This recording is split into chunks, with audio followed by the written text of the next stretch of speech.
سے 9واں مہینہ کہلاتا ہے۔ جس طریقے سے انگریزی کے 12 مہینے ہیں، سیم اسی طریقے سے عربی کے بھی 12 مہینے ہیں، اور یہ رمضان المبارک کا مقدس مہینہ یہ 9واں مہینہ کہلاتا ہے عربی کے اعتبار سے۔ رمضان المبارک کا مہینہ بہت مقدس مہینہ ہے، بہت بابرکت مہینہ ہے، اس کی بڑی فضیلتیں آئی ہیں، اس کی بڑی اہمیت بیان کی گئی ہے۔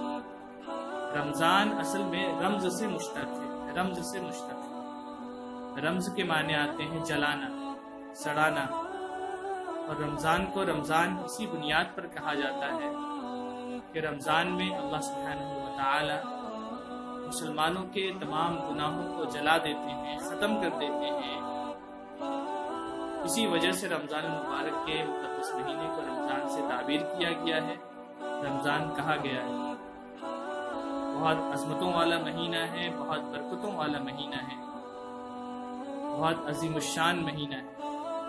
جس طریقے سے تمام نبیوں میں اللہ کے رسول صلی اللہ علیہ وسلم کو سب سے خاتم النبیین بنایا گیا، سب سے افضل اور اشرف نبی مانا جاتا ہے، بلکہ ہیں، اور جس طریقے سے قرآن کریم تمام آسمانی کتابوں میں سب سے افضل و عرفہ سمجھی جاتی ہے، اسی طریقے سے رمضان المبارک کا مقدس مہینہ تمام مہینوں سے افضل اور اشرف اور سب سے بہتر شمار کیا جاتا ہے۔ رمضان المبارک کے متعلق قرآن کریم میں آیت ہے،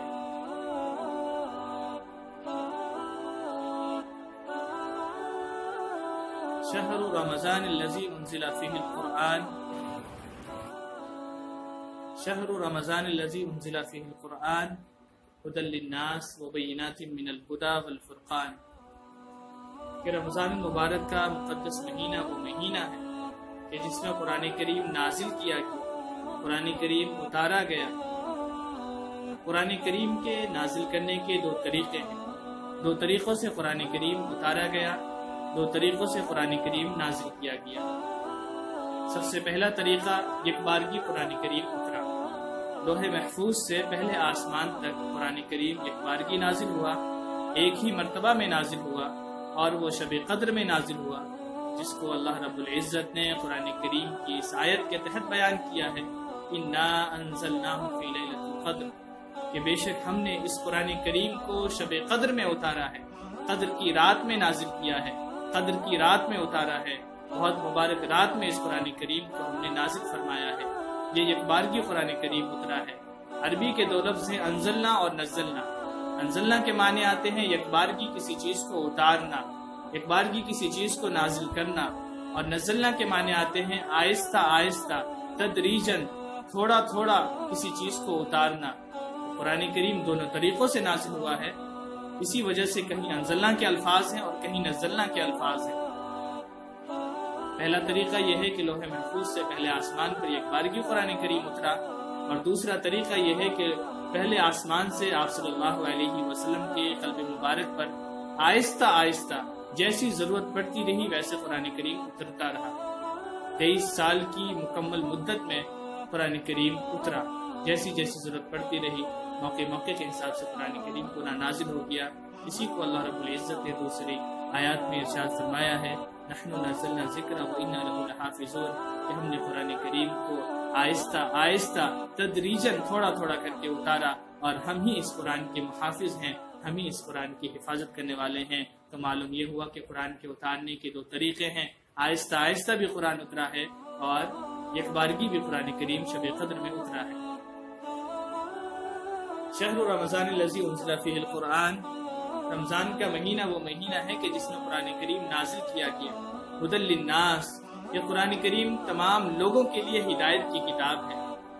تمام لوگ ارشاد فرمایا، اللہ نے ناس کا لفظ ارشاد فرمایا، تمام لوگوں کے لیے ہدایت کی کتاب ہے، چاہے اس میں کسی بھی مذہب کا ماننے والا ہو، کسی بھی علاقے کا باشندہ ہو، کوئی بھی ہو۔ قرآن کریم ایک ایسی کتاب ہے جو تمام کے لیے ہدایت ہے، تمام کے لیے رہنمائی ہے، تمام کو یہ گائیڈ کرتی ہے، رہنے کا سلیقہ سکھلاتی ہے، جینے کا ایک سلیقہ سکھلاتی ہے، جینے کا ایک طریقہ بتلاتی ہے۔ وبینات من الہدی، اور اس قرآن کریم میں ہدایت کی کھلی نشانیاں ہیں، ہدایت کے کھلے نشانات ہیں۔ ہم دیکھ رہے ہیں کہ یورپ ممالک میں، افریقن ممالک میں اور ایشیا کے بہت سارے دوسرے ممالک میں آج لوگ قرآن کریم سے جڑ رہے ہیں، قرآن کریم کو تعلیمات کو حاصل کر رہے ہیں اور قرآن کریم کو سیکھنے کے در پہ ہیں۔ تو قرآن کریم کی مٹھاس، اس کی قرات اور اس کے معانی، اس کے مفاہیم، اس کے تراجم لوگ بخوبی پڑھ رہے ہیں۔ بہت سارے انگلش میں ترجمے پڑھ رہے ہیں، بہت سارے ہندی میں ترجمے ہیں، اردو میں ہیں اور دوسری بہت ساری زبانوں میں ترجمے ہیں۔ لوگ اس قرآن کریم کو سیکھ رہے ہیں، پڑھ رہے ہیں اور اس کے بعد بہت ساری ٹیمیں اور بہت سارے لوگ، افراد در افراد لوگ اسلام میں داخل ہو رہے ہیں، اسلام کے پیغام کو پھیلا رہے ہیں، اسلام کے پیغام کو مان رہے ہیں اور اسلام کی امانیت کو اور اسلام کے مذہب، اچھے مذہب ہونے کو لوگ تسلیم کر رہے ہیں اور اسلام کو سب سے بہترین مذہب اور امن شانتی والا مذہب ہونے لوگ گمان کر رہے ہیں اور اسی بنیاد پر لوگ اس میں داخل ہو رہے ہیں۔ وبینات من الہدی والفرقان، قرآن کریم کی ایک خاصیت یہ بھی ہے کہ یہ قرآن فرقان ہے، جدا کرنے والا ہے، حق اور باطل کو الگ الگ بیان کرنے والا ہے۔ قرآن کریم یہ بتلاتا ہے کہ کون سا راستہ حق ہے اور کون سا راستہ باطل ہے، کس راستے پر عمل کرنے سے ہماری نجات ہے اور کس راستے پر عمل کرنے سے ہم گمراہ ہو جائیں گے۔ یہ مکمل طور پر قرآن کریم ہمیں سب کچھ سکھلاتا ہے اور بتلاتا ہے۔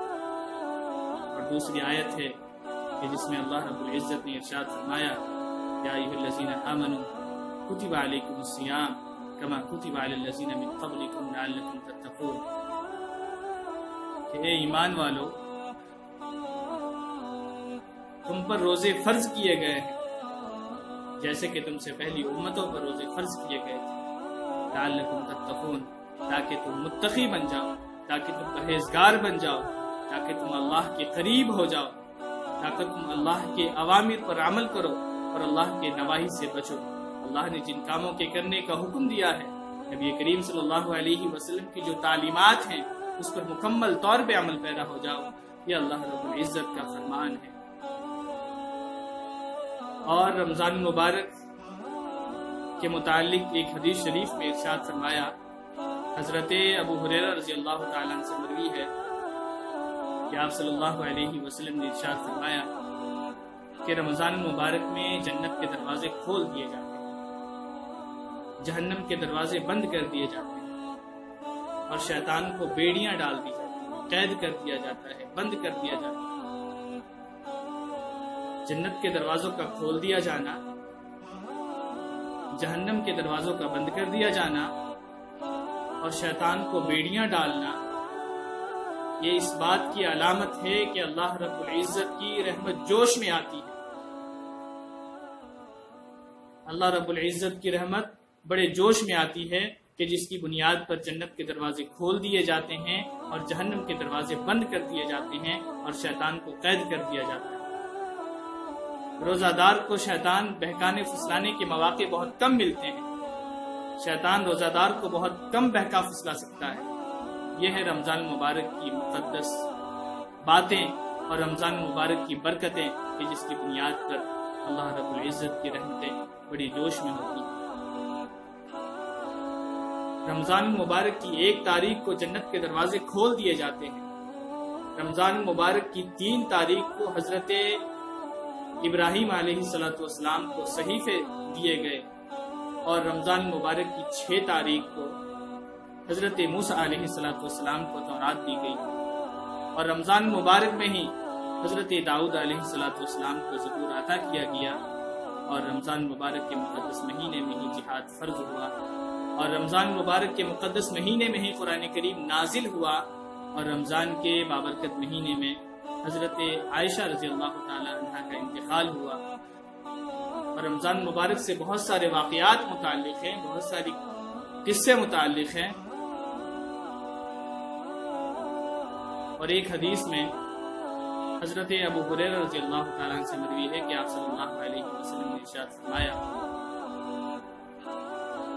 رمضان کی برکت سے رمضان کے مہینے میں ہر نیک عمل کے ثواب کو 10 گنا سے 100 گنا تک بڑھا دیا جاتا ہے۔ انسان کوئی بھی نیک عمل کرتا ہے، کوئی بھی اچھا کام کرتا ہے تو اس کے ثواب کو، اس کے اجر کو 10 گنا سے 100 گنا تک بڑھا دیا جاتا ہے۔ اگر انسان کے اندر اخلاص ہے، للہیت ہے، تو اس کی بنیاد پر اس کے ثواب بڑھتا چلا جاتا ہے، اس کا اجر بڑھتا چلا جاتا ہے۔ اور ایک اور حدیث میں روایت کیا ہے جس کا مفہوم ہے کہ رمضان المبارک کے ایام میں، رمضان کے مہینے میں اگر کوئی شخص کوئی نفلی عبادت کرتا ہے تو اس نفلی عبادت کا ثواب فرض عبادت کے ثواب کے برابر عطا کیا جاتا ہے، اور اگر کوئی شخص فرض عبادت کو انجام دیتا ہے تو اس کا ثواب معمول کے 70 فرائض کے ثواب کے برابر اس کو ثواب عطا کیا جاتا ہے۔ یہ ہے اس کی برکتیں، یہ ہے اس کی فضیلت۔ رمضان المبارک کا مقدس مہینہ آنے ہی والا ہے۔ کچھ ہی دنوں میں ہم رمضان المبارک کے مقدس مہینے کو پالیں گے۔ اللہ رب العزت سے دعا کریں کہ ہم لوگ مکمل طور پہ رمضان المبارک کے ایک ایک لمحے کو، ایک ایک وقت کو مکمل اللہ کی عبادت کے لیے صرف کریں، اللہ کی خوشنودی کے لیے خرچ کریں، اور مکمل طور پہ روزے رکھیں اور ذکر و اذکار کریں، اور اسی طریقے سے قرآن کریم کی تلاوت کریں، اور جو بھی ذکر اور اذکار ہیں ان تمام چیزوں پر مکمل طور پہ عمل کریں اور اس کو انجام دیں۔ کیونکہ رمضان کے جو روزے ہیں بہت بابرکت ہیں۔ اب دیکھیے، اسلام کی بنیاد 5 چیزوں پر۔ نماز ایک مستقل عبادت ہے۔ اس کے متعلق حدیث میں یہ کہا گیا ہے کہ الصلاۃ عماد الدین، کہ نماز دین کا ستون۔ فمن اقامها اقام الدین، کہ جس نے نماز کو قائم کیا تو سمجھو اس نے دین کو قائم کیا۔ ومن هدمها هدم الدین، اور جس نے نماز کو منہدم کر دیا، یعنی کہ نماز کو قائم نہیں کیا تو اس نے دین کو منہدم کر دیا۔ یہ ایک مستقل نماز کی اہمیت اور فضیلت ہے۔ اور اسی طریقے سے حج کے متعلق یہ کہا گیا ہے کہ حج ایک ایسی عبادت ہے جو کہ جانی اور مالی عبادت ہے، اس سے انسان کے تمام گناہ معاف ہو جاتے ہیں۔ اور اسی طریقے سے زکوٰۃ کے متعلق بھی کہا گیا کہ زکوٰۃ کے دینے سے انسان کا سب مال پاک اور صاف ہو جاتا ہے۔ لیکن یہ تمام عبادتیں ایک ایسی عبادت ہے جو ظاہری طور پہ عبادت ہے، اس کا ثواب ظاہری ہے، اس کا ثواب فرشتے لکھتے ہیں۔ لیکن روزہ ایک ایسی عبادت ہے کہ جس کا ثواب خود اللہ رب العزت عطا فرمائے گا۔ کتنا بڑا مقام ہے روزے کا، کتنی بڑی اہمیت ہے رمضان کی، کہ جس کا ثواب خود اللہ رب العزت کی ذات ہمیں عنایت فرمائے گی۔ یہ ہے اس کا مقام، یہ ہے اس کا مرتبہ۔ اور بھی بہت ساری احادیث ہیں، قرآنی آیات ہیں۔ فمن شہد منکم الشہر فلیصم، اللہ رب العزت نے فرمایا کہ تم میں سے جو شخص بھی رمضان کے مہینے کو پائے تو اسے چاہیے کہ وہ روزے رکھے۔ اور بھی بہت ساری قرآن کریم کی آیتیں ہیں، احادیث مبارکہ ہیں، کہ جس سے ہمیں یہ پتہ چلتا ہے کہ رمضان مبارک کے ہمیں مقدس مہینے کے ہمیں روزے رکھنے چاہیے، اس کی برکتوں کو حاصل کرنا چاہیے، اس کے ایک ایک وقت کو قیمتی جان کر اس میں عبادتیں کر کے، اللہ کو راضی کر کے، اور اسی طریقے سے انفاق فی سبیل اللہ کر کے، اپنی زکاتوں کو ادا کر کے، صدقہ فطر ادا کر کے، اور اسی طریقے سے رات کی تراویحاں پڑھ کے ہم اپنے اعمال کو اچھے بنائیں، ہم اس کے ذریعے سے خدا کی خوشنودی حاصل کریں۔ یہ تمام کی تمام چیزیں ضروری ہیں۔ اور اسی طریقے سے رمضان کے متعلق آپ حضرات نے بارہا سنا ہوگا کہ رمضان کی شروع کی 10 راتیں رحمتوں کی راتیں ہیں، اور بعد کی جو 10 دن ہیں، شروع کے 10 دن رحمت والے 10 دن ہیں، اور بیچ کے جو 10 دن ہیں وہ مغفرت کے 10 دن ہیں، اور اخیر کے جو 10 دن ہیں یا 9 دن ہیں وہ جہنم سے چھٹکارا پانے کے 10 دن ہیں۔ اور اسی طریقے سے ان راتوں میں، یعنی کہ 21 سے لے کے 29 تک کی طاق راتوں میں، خواہ وہ 21 کی رات ہو یا 23 کی رات ہو، 25 کی رات ہو، 27 کی رات ہو یا 29 کی رات ہو، ان میں سے ایک دن شب قدر ہے، اس کی بھی بڑی فضیلتیں ہیں، وہ بھی بڑی اہم رات ہے، اس میں عبادت کرنے کا ثواب بھی 1000 مہینوں سے افضل ہے، جو کہ سورہ قدر میں بیان کیا گیا ہے۔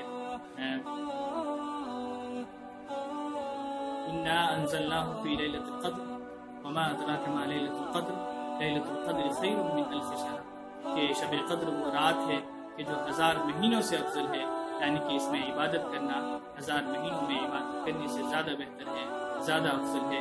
اسی وجہ سے ہم اس رات میں بھی عبادت کریں، تاخراتوں میں عبادت کریں تو انشاءاللہ ضرور ہمیں وہ رات بھی مل جائے گی۔ اگر ہم مستقل عبادت کرتے چلے جائیں گے، مستقل ذکر و اذکار کرتے چلے جائیں گے تو ہمیں وہ رات بھی مل جائے گی۔ جو شب قدر کی رات ہے، جو شب قدر ہے، ہم اس کو بھی پالیں گے، اس کو بھی حاصل کر لیں گے، اور اسی طریقے سے رات کی تراویحاں بھی پڑھیں اور شب قدر میں عبادت بھی کریں، اور اللہ تبارک و تعالی ہم سب کو اس رمضان مبارک کے مقدس مہینے کی قدردانی کرنے کی توفیق عطا فرمائے، اور اپنے تمام احکامات کے مطابق زندگی گزارنے کی توفیق عطا فرمائے۔ اللہ تبارک و تعالی ہمیں ان تمام باتوں پر عمل کرنے کی توفیق عطا فرمائے۔ انشاءاللہ پھر کبھی انشاءاللہ لائیو حاضر ہوں گے، آپ حضرات سے ملاقات ہوگی۔ یہ پہلا لائیو سیشن تھا، اسی وجہ سے اب آپ حضرات کو میں اب الوداع کہتا ہوں۔ دعاؤں میں یاد رکھیے گا۔ السلام علیکم ورحمۃ اللہ، اللہ حافظ۔